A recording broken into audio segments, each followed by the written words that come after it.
Acho que vocês que já acompanham o canal aqui há algum tempo sabem que eu gosto muito de trade sistemático. Eu sempre procuro eliminar as minhas emoções na hora de fazer trade por meio de regras claras para entrar e para sair das operações. Mas eu estou na procura de um setup legal para operar position trade em criptomoedas e eu decidi testar um setup discricionário para ver como ele performa em position trade e também para saber como eu performo operando esse setup, tomando decisões ali na hora de entrar no trade, na hora de sair do trade, na hora de atualizar um stop, etc. Então nesse vídeo aqui eu vou passar para vocês um setup discricionário bem simples para seguir tendências com o objetivo de fazer position trade em criptomoedas. Fica até o final desse vídeo porque eu vou trazer os resultados de backtest para a gente saber se funciona ou se não funciona e o que a gente pode melhorar nele. E aí pessoal, eu sou o Fábio, esse aqui é o canal Só Trade Top e como vocês sabem eu sempre trago uma visão sistemática sobre o trade com regras claras para entrar, para sair das operações, para fazer a gestão de risco e por mais que nesse vídeo aqui a gente vai conversar um pouco sobre um setup discricionário, eu vou trazer para vocês toda a lógica por trás da tomada de decisão e vou trazer também os resultados de backtest desse sistema. Então se você gosta desse tipo de vídeo, já deixa um like aí embaixo porque isso me ajuda demais a crescer aqui no YouTube. O YouTube entende que esse vídeo é legal e ele vai distribuir para mais pessoas que também gostam. Então muito obrigado pelo seu like. Bom, então a minha ideia por trás desse setup é bem simples. Basicamente é seguir tendências, é comprar os ativos nos pullbacks de uma tendência de alta. Bom, então dá só uma olhada aqui no gráfico histórico do Bitcoin para a gente visualizar esse setup. Aqui vocês estão vendo uma forte tendência de alta com topos e fundos ascendentes. Então a gente tem aqui um topo mais alto, um topo mais alto aqui, um topo mais alto aqui. A gente tem um fundo aqui, um fundo mais alto aqui, um fundo mais alto aqui, um fundo mais alto aqui e assim por diante. Então ele é uma tendência de alta bem clara. E a gente poderia traçar essa linha de tendência aqui, por exemplo. E aqui, para me auxiliar a definir essa tendência, eu só vou usar uma média móvel exponencial de 21 períodos do gráfico diário e a média móvel exponencial de 8 semanas, tá? Então a média diária é a branca e a de 8 semanas é a verde. Então eu vou usar essas duas médias para definir a tendência. Se o pullback for abaixo dessas médias, eu vou ignorar. Então praticamente essa é a ideia desse setup aqui. Então como que eu vou definir um pullback? A gente pode ver aqui que desde aqui de trás o gráfico já começou a indicar alta, né? Aqui ele estava abaixo da média de 21 ainda. Aqui ele já começou a passar para cima, né? Aqui ele já começou a passar para cima da média. E aqui ele já fez um topo e começou a fazer um pullback aqui. Nesse candle vermelho ele já fez um pullback. Então como que eu vou identificar os pullbacks para esse setup aqui? Então eu vou procurar por figuras de reversão. Essas figuras podem ser um martelo de alta, por exemplo, como esse candle vermelho aqui, que tem uma sombra bem grande para baixo e um corpo pequeno. Eu vou procurar por engolfos de alta, que foi o caso aqui desse candle seguinte, né? Pode ver que ele abriu no fechamento do candle anterior e fechou acima, ele engolfou o candle anterior, então ele é um engolfo de alta, esse candle verde aqui. Então eu vou procurar por figuras assim. Então quando eu identificar essa figura de reversão, que poderia ser o final de um pullback, né? O preço chegou até aqui em cima, recuou para baixo, fez um fundo e logo fez uma figura que indica essa reversão, eu vou comprar no rompimento da máxima dessa figura e vou manter um stop técnico abaixo da mínima do movimento, tá? Que seria aqui embaixo. Então praticamente aqui eu já identifiquei a tendência de alta, né? O gráfico vem fazendo uma tendência de alta aqui. Ele está acima das médias, tanto diária quanto semanal. Aí ele fez esse recuo. Esse candle vermelho aqui fez um fundo. E o candle seguinte confirmou esse fundo fazendo um engolfo, né? Então eu vou entrar no rompimento. Minha entrada vai ser aqui. E meu stop loss vai estar posicionado aqui embaixo da mínima do fundo do movimento. Então praticamente essa é a entrada e essa é a minha saída. Eu testei esse setup aqui com um alvo. Então o que eu vou fazer com o alvo aqui é projetar 0,618 de Fibonacci dessa amplitude aqui. Então essa amplitude da entrada até o stop, eu vou projetar 0,618 disso para cima e vou ter um alvo ali onde eu vou executar metade da minha posição. Então eu vou fazer uma parcial de lucro com a metade do dinheiro que eu investi nesse trade. E a posição de cada trade, a gestão de risco aqui vai ser para assumir o risco de 1% sobre o meu capital de trade em cada trade. Eu já fiz um vídeo aqui no canal sobre isso, eu vou deixar aqui em cima para vocês darem uma olhada se vocês quiserem, para se aprofundar nessa parte de gestão de risco, para saber medir a posição. Então eu vou arriscar no máximo 1% do meu capital de trade em cada um dos trades, medindo o tamanho do stop. E praticamente é isso. Então as formas que eu vou sair do trade vão ser metade na parcial de lucro e a outra metade eu vou fazer no trailing stop. Então o trailing stop vai ser basicamente a mesma forma que eu defini esse stop aqui. Eu vou procurar por um novo pullback. Quando esse pullback estiver consolidado, eu vou posicionar o novo stop abaixo do fundo dele. E assim eu vou subindo meu stop cada vez mais, tentando pegar a tendência completa, tentando pegar a onda completa de alta. Então vamos fazer o exemplo aqui desse trade. Então a gente entrou aqui no rompimento da máxima desse candle aqui, desse engolfo de alta aqui, e o nosso stop está aqui embaixo. Então como que esse trade teria se movido, né? Aqui o gráfico continua subindo, a gente pode ver que ele faz um novo pullback aqui, né? Aqui ele faz um novo pullback, um pequeno martelo, né, com um fundo. Então aqui eu já poderia ter atualizado meu stop. Atualizo meu stop para cá, ainda continua no prejuízo, né? Mas ele já está um pouquinho acima. Aqui o gráfico continua subindo. Aqui tem um novo pullback. Eu poderia ter subido meu stop aqui para baixo desse movimento. O gráfico continua subindo. Aqui tem um novo pullback, né? Então eu poderia ter colocado meu stop aqui embaixo. E esse candle vermelho aqui rompeu o meu stop e eu saí da posição aqui. Então esse é um exemplo de trade desse caso. Aí como seria o seguinte trade, né? A gente pode ver aqui embaixo que ele já faz outra figura de reversão, né? Olha só, aqui os candles começam a descer, até que esse candle verde aqui fez um engolfo de alta. Ele engolfou o candle anterior e fez isso justo em cima da média de 8 semanal. Ó, essa média aqui que a gente sabe que é muito forte, né? Graças ao nosso amigo Augusto Bax, a gente sabe que essa média funciona muito bem, por isso que eu estou usando ela. Então esse engolfo de alta aqui poderia ser a nossa nova entrada no trade. Então aqui a gente teria mesma coisa, coloca a entrada aqui no rompimento da máxima dele, deixa o stop posicionado abaixo do movimento.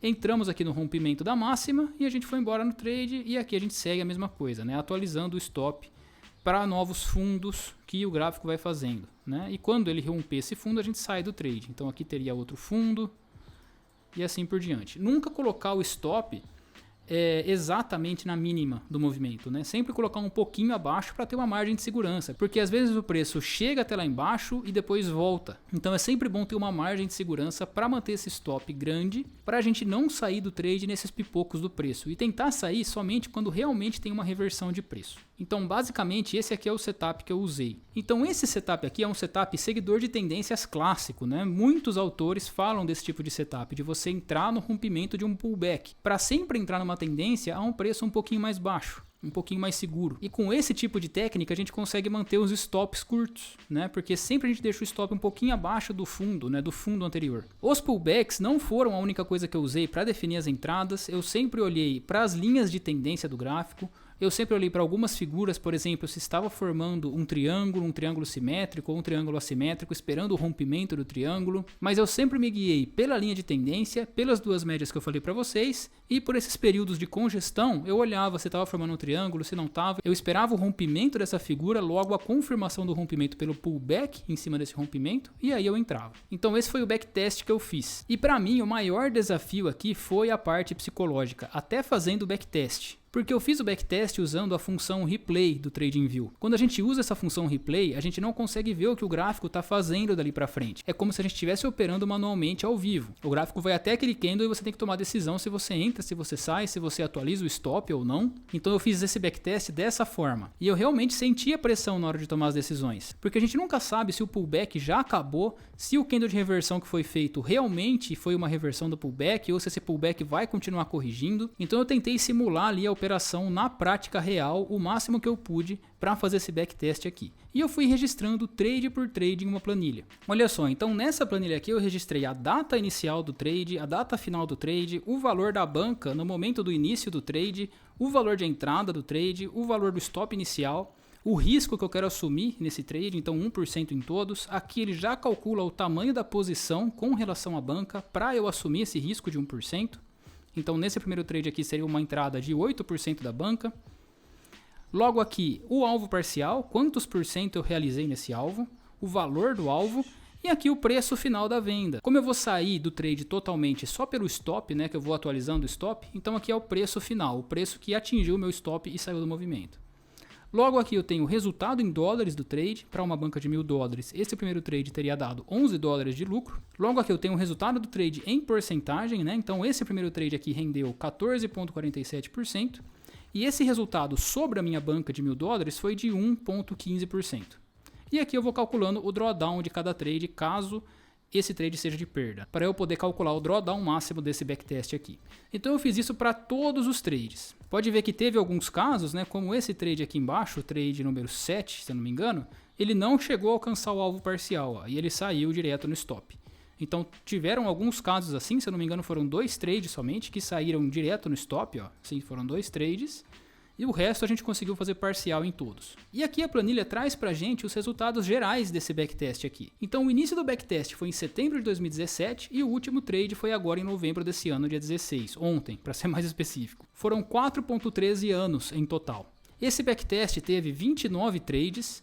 Desses 29 trades, 24 foram trades com lucro. Então uma porcentagem de acerto de quase 83%. Ele acertou bastante. O drawdown máximo desse backtest foi de 1,17%. Ou seja, o nosso capital só recuou 1,17%. Nesses 4,13 anos de backtest, a gente só chegou a perder 1,17% do capital. É muito pouco. E o lucro líquido total foi de 65,18%. Bem alto também, né? Se a gente pegar esse lucro e dividir por anos, para a gente ter uma média anual de lucro, a gente teria uma média de 15% de lucro por ano. E o fator de recuperação aqui anualizado seria de 13%. Então o lucro médio por ano é 13 vezes maior do que a pior perda que esse backtest já teve. Se vocês quiserem conhecer um pouquinho mais sobre o fator de recuperação, dá uma olhada nesse vídeo, eu vou deixar aqui em cima também para vocês darem uma olhada. E a expectativa matemática dele de 2,25%. Isso significa que a gente pode esperar um impacto na nossa banca de 2,25% por trade em média. Agora, com essa planilha que eu fiz, a gente pode alterar algumas coisas do backtest sem ter que refazer trade a trade no TradingView. Então, por exemplo, a primeira coisa que a gente poderia fazer aqui para ver como esse setup pode melhorar é retirar a parcial. Pelo que eu vi aqui, eu acho que a parcial ficou muito curta. O alvo ficou muito pequeno. Então eu acho que se a gente eliminar o alvo e sair do trade só pelo stop que a gente vai atualizando, os resultados podem ser melhores. Então eu vou fazer exatamente isso. Eu venho aqui na planilha, elimino aqui essa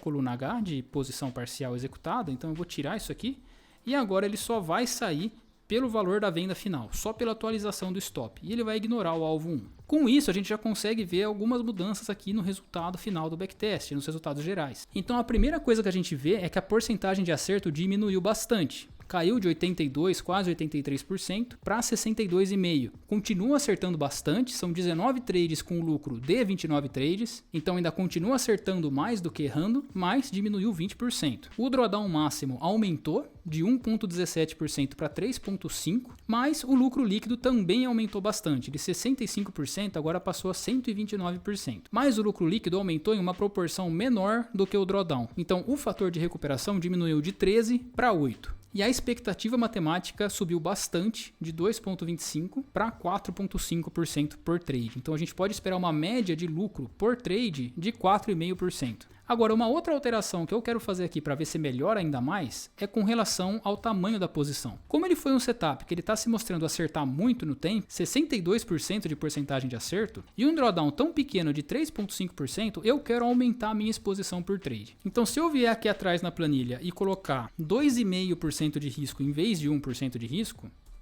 e fazer isso para todos os trades, ele já vai recalcular para a gente aqui e a gente já tem aqui os resultados. Então a porcentagem de acerto continua igual, né? Porque os trades são exatamente os mesmos, a gente só mudou a gestão de risco. O drawdown máximo aumentou para 8,6%, um pouquinho mais do que o dobro, mas ainda muito aceitável, né? Eu acho que um drawdown menor do que 10 é bastante aceitável para operar criptomoedas. E o lucro líquido subiu para 581% no período testado, uma média de 140% por ano operando esse setup aqui. E o fator de recuperação também cresceu para 16%. A expectativa matemática nem se fala, foi para 20% de lucro em média, 20% de lucro sobre a banca em média por trade.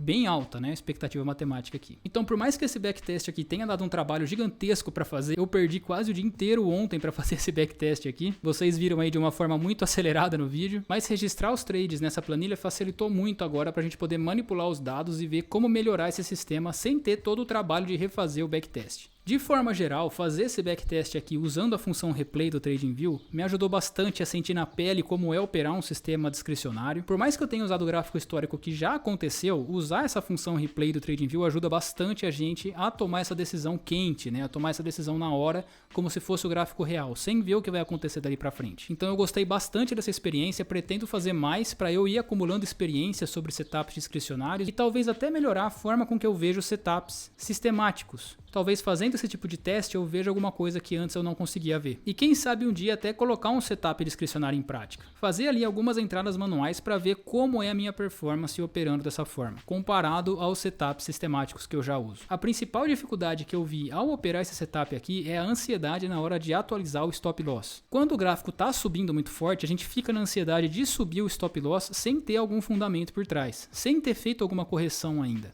Então é sempre bom a gente esperar o pullback, esperar esse pullback se consolidar, mostrar o rompimento dele para cima, mostrar a continuidade do movimento de alta e só então a gente atualiza o stop pro novo fundo que foi formado. Isso pode ser muito difícil, mas realmente é o que mostrou melhores resultados para mim. Quando eu atualizava o stop muito rápido, acabava saindo do trade de forma precoce. Então eu acabava perdendo dinheiro ali, tanto em taxas ou talvez até em prejuízo por ter atualizado muito rápido. E depois o movimento continuou subindo e eu poderia ter ganhado muito mais. Então a paciência na hora de atualizar o stop é a chave. Pelo menos nesse teste que eu fiz aqui eu percebi isso. E eu incentivo vocês a fazerem o mesmo, a fazer esse tipo de teste. Por mais que às vezes vocês já operem sistemas discricionários e já tomem decisões na hora para entrar ou para sair do trade, dá para testar, dá para registrar esses trades numa planilha, dá para tirar resultados estatísticos para ter uma ideia tanto de como o seu sistema funciona, quanto de como você funciona. E você consegue ter uma ideia de como tudo isso se comporta em conjunto. Bom, então é isso, pessoal. Esse vídeo aqui foi um pouco diferente, espero que vocês tenham gostado. Se gostaram, não se esqueça de deixar um like aí embaixo. Se você ainda não é inscrito no canal, considere se inscrever, isso me ajuda demais. Muito obrigado para quem viu até aqui, um abraço e até a próxima.